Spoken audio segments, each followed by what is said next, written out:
Hello, my name is Chris Harris and I'm from Allery Chemistry, and welcome to this video on amines.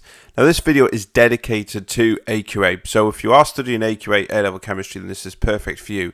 So it's not like generic resources that you may find or they may use, which are absolutely fine, but it always puts that question in your mind as to whether you think this is on the specification or is this going to be on my exam. Well, this video is dedicated to AQA and is actually structured around the specification, so you know that everything in this video is going to be relevant for you. There is actually a full range of these types of videos. These are the revision videos, the ones with the black screens. So there's a full range of revision videos on Allery Chemistry YouTube channel. So there's year 1 and year 2 content. I've also got whiteboard tutorials which are generic and go through specific topics. So if you want to know a little bit more about a specific topic, then you can have a look on there. And also I've done some past paper walkthrough questions as well to help improve your exam techniques. There's quite a comprehensive range of stuff on there. All I ask is that you hit the subscribe button. They're all for free. Then they don't charge for them at all. So all I ask is you hit the subscribe button. That would be absolutely fantastic. It'll just give you all the updates because these keep changing all the time, and just to show you support as well for the channel, that would be brilliant.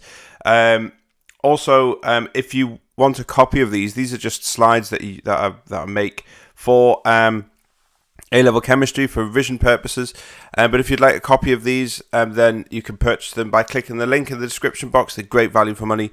You can use them on the move, tablet, smartphone, etc. And also I know some people to take these and print them off and use them as their revision notes as well. So feel free to go and have a look on there as well. Okay, so like I say, this is dedicated to AQA, so it is actually linked with the specification, as you can see there. So we're first of all going to look at things like preparation, so how we make amines, so what they are. We're going to look at their base properties as well, so about the nitrogen atom that has a quite significant impact, the lone pair of electrons on there, and then we're going to look at nucleophilic properties as well and look at a few mechanisms, because it wouldn't be organic chemistry without mechanisms, would it? Right, so let's make a start. So we're going to start by looking at a bit of an introduction to amines first. That would be the best place to start, wouldn't it? So an amine is derived from ammonia molecules. Remember, ammonia is NH3, okay? Obviously contain a nitrogen atom, amines is just where the hydrogens on ammonia are replaced with alkyl groups, so or any other organic group. So mainly it's alkyl groups that you need to be concerned about here. Now you can get many different types of amines, a bit like alcohols. You can get primary, secondary, and tertiary alcohols. Well, you can get exactly the same with amines. So you can get primary, secondary, tertiary, and you can also get quaternary. So what we're going to do is we're going to go through each one of them and identify them as either primary, secondary, tertiary, or quaternary. So here's the first one. This is methylamine. Now methylamine is a primary molecule. How we can determine if it's primary is because if we look at the nitrogen here, now normally if that was ammonia, it would have 3 hydrogens there. It would have hydrogen there, and hydrogen there.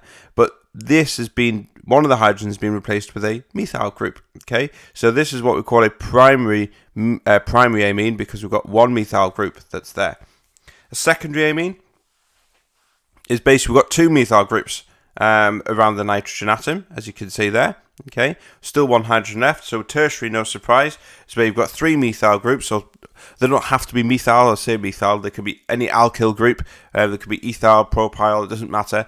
But 3 of the hydrogens have been displaced or been swapped for an alkyl group. So that's their tertiary. And finally, we have quaternary. Now quaternary, penultimately, should I say, there was one more, a little bit of space for the last one there.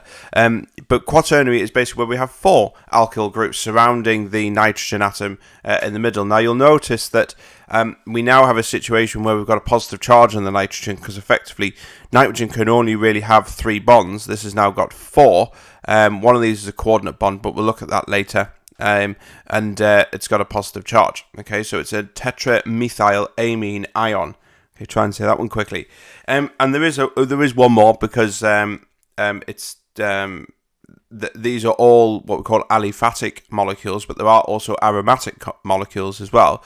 You may have seen the topic on aromatic, so benzene, for example. If you haven't, then go and have a look at that. But you can also get aromatic amines as well. So these are called phenylamines, and this is primary because we've got only one, obviously we've got two hydrogens there and one benzene group hanging off one of the nitrogens. So you see, it doesn't have to be methyl. It can be any group that's hanging off it. So this is a primary amine. So like I say, these ones in the bottom, these are known as aliphatic amines. So aliphatic meaning straight, non-benzene based basically. So anything without a benzene is aliphatic, which are these. And this is aromatic because it's got a benzene ring in there. Okay, so we're going to look at a little bit more detail. We're going to look at these, about basic properties of these as well later, but we're going to have a look at a little bit more information about this one in particular. Okay, so this is a bit of an interesting one because you see all the rest don't have a charge, but this does. So this has some quite unique properties that we use in everyday life. And so these are what we call, and you might have seen this on the back of, say, shampoos, for example, or you might have seen it on the back of shower gels or anything like that. But you might have a look on the back, and it may talk about surfactants. Okay, so it may say non-ionic surfactants, for example. It might say that on the back of the bottle. But next time if you're ever bored, then go and have a look on the back of a shampoo bottle or a shower gel bottle, and you can see you'll probably see the word surfactant. So basically, a surfactant is just anything that's that's going to clean something. Basically, it's going to remove dirt and remove oil and grease from the skin or from whatever you're washing. If it's a plate, maybe washing up liquid. So whatever that is. And we actually use quaternary ammonium salts are used to make these cleaning products, such as, like I say, shampoo, laundry detergents, washing up liquids, etc. So they have this quite unique ability to clean things. So quaternary salts are made from a positive. Remember, we said it was a positive head group, as you can see here. We call this a head, this bit. So it's made from a positive head group, and it's attracted to negative ions, such as chloride ions. Okay, so this example here is tetramethyl ammonium chloride, as this example here, and then we have this big long hydrocarbon chain on the end there. So, like I say, these quaternary ammonium salts, they have a long hydrocarbon tail. We call these cationic surfactants. Okay, so we have a head group and we have a tail group, and this is going to be really, really important when we're looking at how washing up liquids work, how shower gels work, how any of these work. Because we're looking at the structure. We're looking at the structure here. We can see we've got hydrocarbon tail and an ionic head group. So this is going to have a big impact on how they work. So let's have a look at a simplified diagram of this.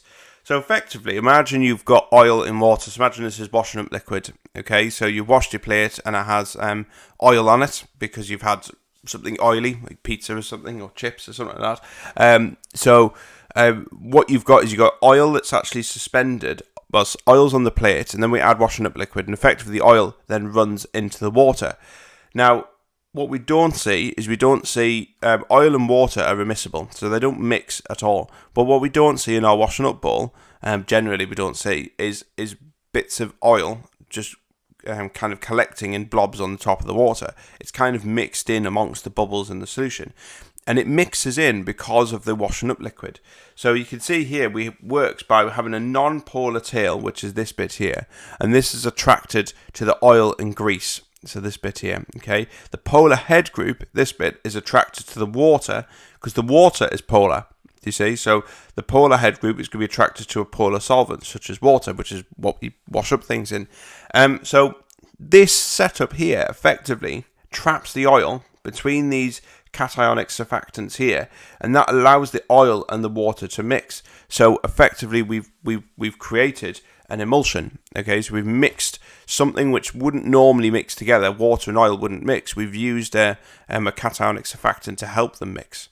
Okay, so really quite interesting, but it also used in shampoo as well. So cationic surfactants have a positive ammonium ion, which is attracted to negatively charged fibers in the hair. Okay, and so this removes static from the hair, and so is used in hair conditioner and fabric softener. So if you have long hair, particularly longish hair, you'll probably have more of a problem with this, with static building up in the hair and it starts to stick up everywhere. I don't really have that luxury because I don't have much hair. But if you have a lot of hair, then these you'll know what hair conditioner is.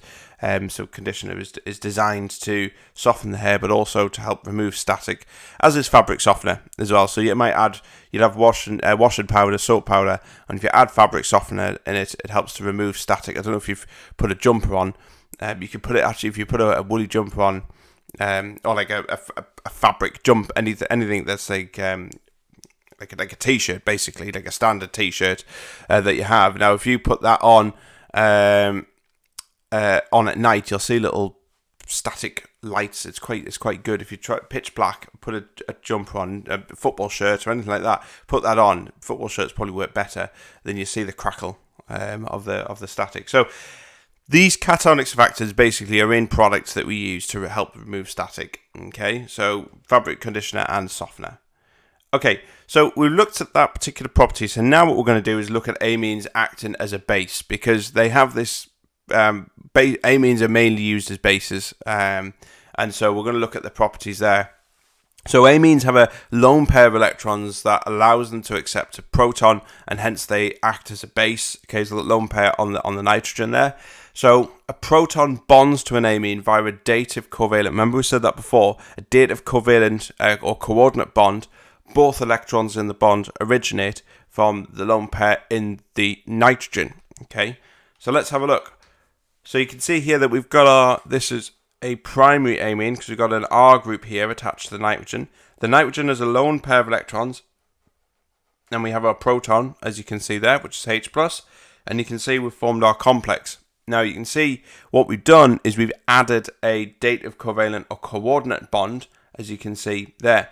Now, you will have seen this in year 1 chemistry when you looked at bonding, the bonding topics, so structure and bonding, and you would have seen one of the bonds was a dative covalent or coordinate bond. So a coordinate bond is where both electrons, like we're saying here, both electrons are donated from a molecule, an atom, or molecule, depending on what it is, and it's bonding to a hydrogen. Okay, and this hydrogen has no electrons.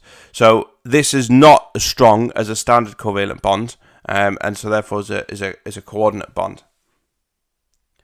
So like I say, the strength of the base is dependent upon the availability of them lone pair of electrons on the nitrogen. Okay, so the more readily available these lone pair of electrons are, the stronger the base will be. And obviously what we're going to do is we're going to look at some of the examples in the next slide. But essentially what determines the strength of the base, or the availability of the electrons on there, is actually the type of group that is bonded to the nitrogen. Okay, so the way you see the R bit on there, this is the R bit, whatever that is will depend on how basic this is. In other words, how readily available these electrons are actually donated. So we're going to look at the criteria for that now and see which bases make it more basic, and which molecules make it more basic, which ones make it less basic. So let's have a look. So the order of base strength actually goes from aromatic amines are the weakest type of bases, ammonia is somewhere in the middle, and primary aliphatic amines, remember we looked at the word aliphatic, it's just anything with not a benzene in, so it doesn't have an aromatic benzene molecule in there. So primary aliphatic amines are the strongest bases. So let's have a look and compare them. Okay, so we've got our aromatic amine on the left there. Now, aromatic amines withdraw, or benzene rings withdraw electrons from the groups that's attached to them. So remember, benzene has this delocalized ring structure in the middle, and it draws electrons in, so it's an electron withdrawing group into that benzene ring, and the effect is that these lone pair of electrons on here are less available. Okay, so because they're not available, or they're not readily available, then it's a weaker base. They're not, some of the electron density here has been dragged into this benzene ring, and I've just highlighted it here just to show where the electron cloud, the direction of the electron cloud and where that is, or the electron density.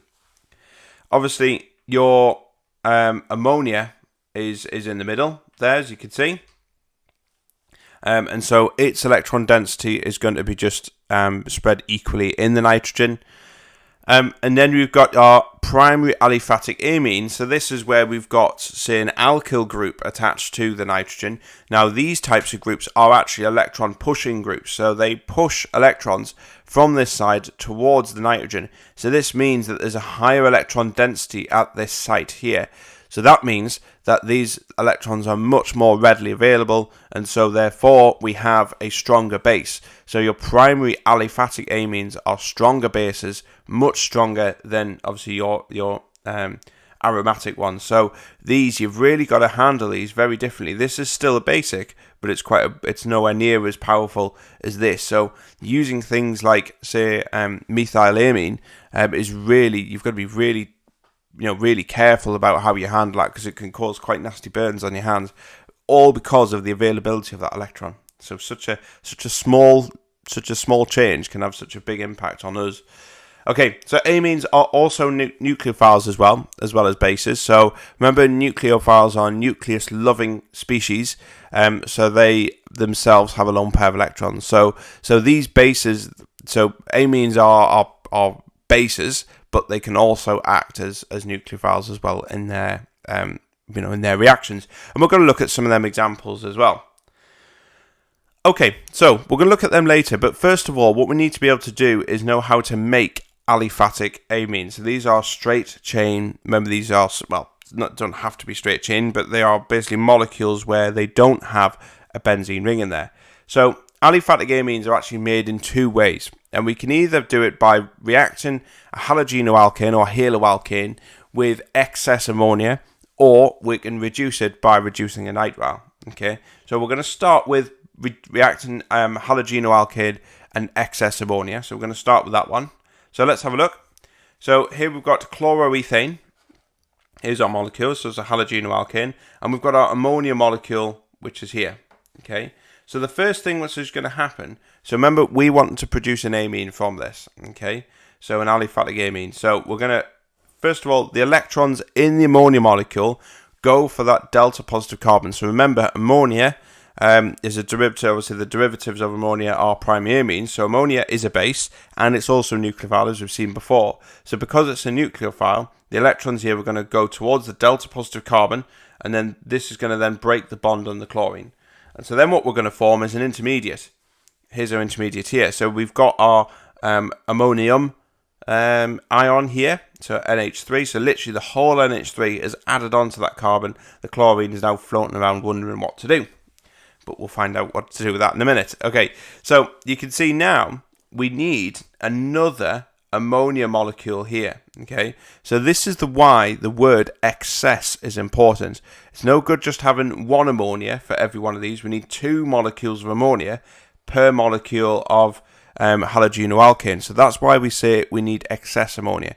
So this another ammonia molecule comes along, and it reacts with the hydrogen.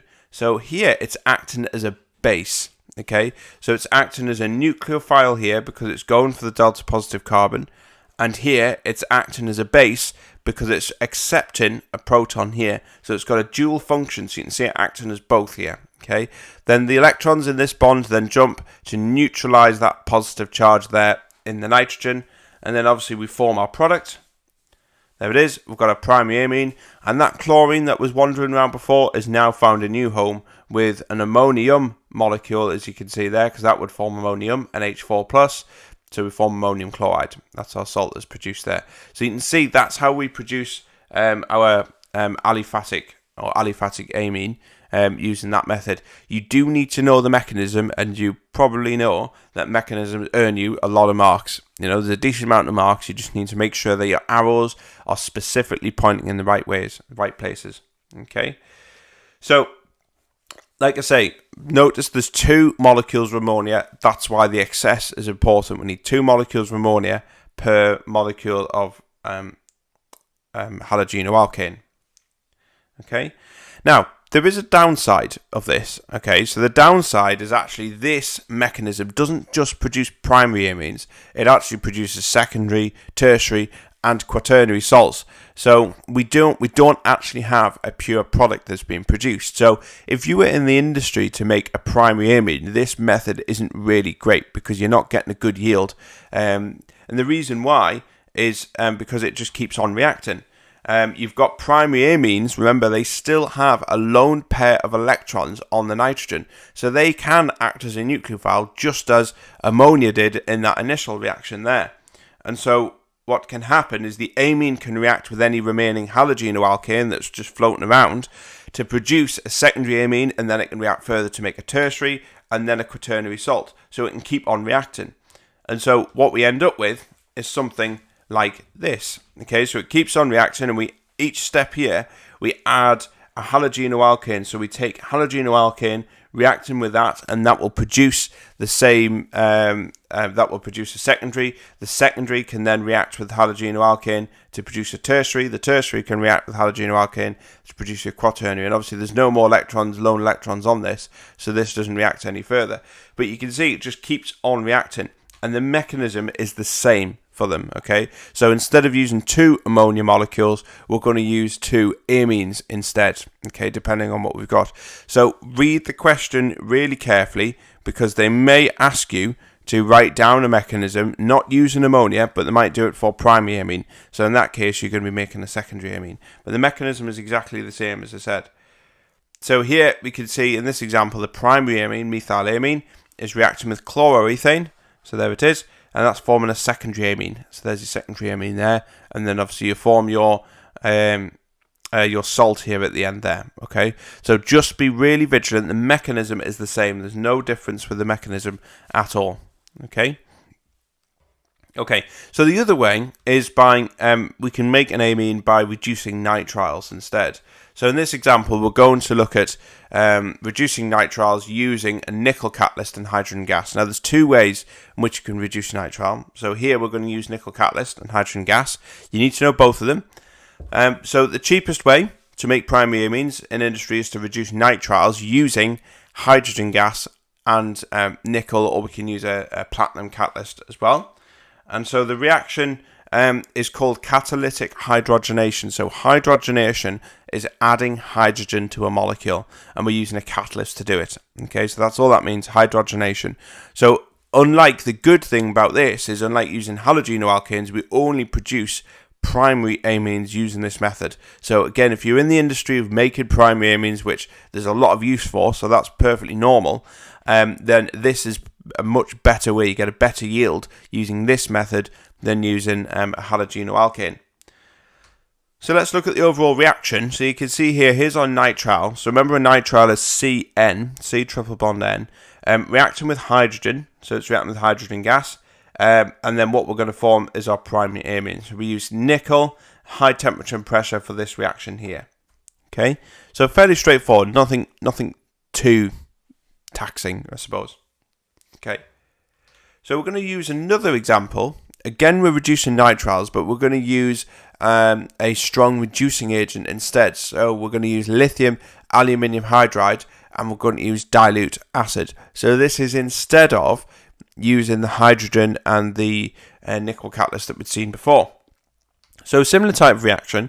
So this one is more expensive though than using the hydrogen and nickel catalyst. So lithium aluminium hydride, LiAlH4, is really expensive. So in industry, you know, you don't really want to spend more money on something than you have to if there's a cheaper way of manufacturing it, of course. So here we're going to use H in a square bracket, and what that means is that basically stands for a reducing agent. Okay, so you might have seen it before where you see an oxidizing agent with O in a square bracket. So this is no different. This is just using a reducing agent with H in a square bracket. Okay, so this is dissolved in a dry ether solvent, and so the reaction is this. Oh, a bit of a malfunction here. So the reaction is this. So you've got your nitrile, as you can see here. We're using 4 lots of reducing agent, whatever that would be, in this case lithium aluminium hydride, and we form our primary amine. Now the key thing to notice here is the number in front of it. Even though this is not a molecule per se, this is obviously just representing a reducing agent, we still need to balance it. Okay, so you can see here that we've got CN, but we need 4 more hydrogens to make sure that we have 2 going onto the carbon and 2 going onto the nitrogen. So make sure this is all balanced properly. So we're going to use lithium aluminium hydride, that's our reducing agent, and we're going to use dilute acid as well. Okay, so they're the two ways. So you need to know the two ways of making them. There's two ways of reducing a nitrile to make a primary amine. But also, instead of reducing nitriles, we can also react it with halogenoalkane instead. And for that, you need to know the mechanism for that as well. Okay, as we've seen. So that's all well and good because we're making aliphatic amines. But how do you make aromatic amines? Okay, so remember that was one of the examples that we'd seen before. So aromatic amines are actually made by using and making a nitro compound. Now, you would have seen in the aromatics topic, I've done a video on that as well, where it shows you how we nitrate benzene, so the nitration of benzene first. So you need to have a look at that topic if you're not sure on how to do that. But effectively, we use nitrobenzene first, and we reduce nitrobenzene to make our aromatic amine. Okay, so aromatic amine is used to make dyestuffs and pharmaceuticals. So it's really, really useful, substance to use. So let's have a look. So we take our nitrobenzene, there it is there, and what we're going to do is we're going to heat this under reflux with concentrated hydrochloric acid and a tin catalyst. And what this is going to form a salt, and it's going to be an aromatic based salt, as you can see there. So we're using 6 amounts of reducing agent. Now you'll see where this comes from. It seems a lot of reducing agent, but you'll see how it adds up in a moment. So this is obviously going to form our amine. Okay, so this is our aromatic amine here. So obviously the second step is the salt that's produced in step 1, which is this salt here, is then reacted with an alkali, okay, which is this sodium hydroxide, such as sodium hydroxide, to produce your aromatic amines such as phenylamine, as you can see here. All of this is done under reflux because these are volatile compounds. So if we're heating a volatile compound up, we want to use reflux. If we just did that in a beaker, you would lose your product and reactant, so that's no good. So you can see that we're using 6 reducing agents, okay, because we need 6 hydrogens from this reducing agent. So we need 2 of them to attach onto the nitrogen, so that's 2 there, and we need the other 4 to make the 2 water molecules here. Now the 2 water molecules are formed because we have 2 oxygens dropping off from this molecule here. So each oxygen needs 2 hydrogens, so that's 4 in total. So that's 2 H2O. Okay. Okay, so just looking at the last little bit here, there's not much at all. It's just you just need to know what an amide is really. But amides are derivatives of carboxylic acids, and they have the functional group CONH2. Okay, so it's just a nice little bit just at the end there. So amides look like this. Don't confuse them with amines because they're very similar. They both have an NH2 group. Say if it was a primary amine, and compare that with an amide, then they both have that. It's just this has a carbonyl group attached to it. Okay, so that's the main difference. So, and they're a derivative of carboxylic acid because instead of having an OH group here, we have an NH2 group instead. And finally, you may have seen this as this one as well in the carboxylic acid and derivatives topic. And I've done a video on that as well. But N-substituted amides is basically similar to an amide, except one of the hydrogens has been substituted for an alkyl group, as you can see there. So, you would have seen that by reacting an acid chloride with a primary amine, that will form an N-substituted amide. So you would have seen that in the carboxylic acids and derivatives topic. So if you're not too sure on that, go back and have a look at that. It's so very important to actually make these links between these topics, because I think it's really difficult to remember a lot of this if you just see it in isolation. So, yeah.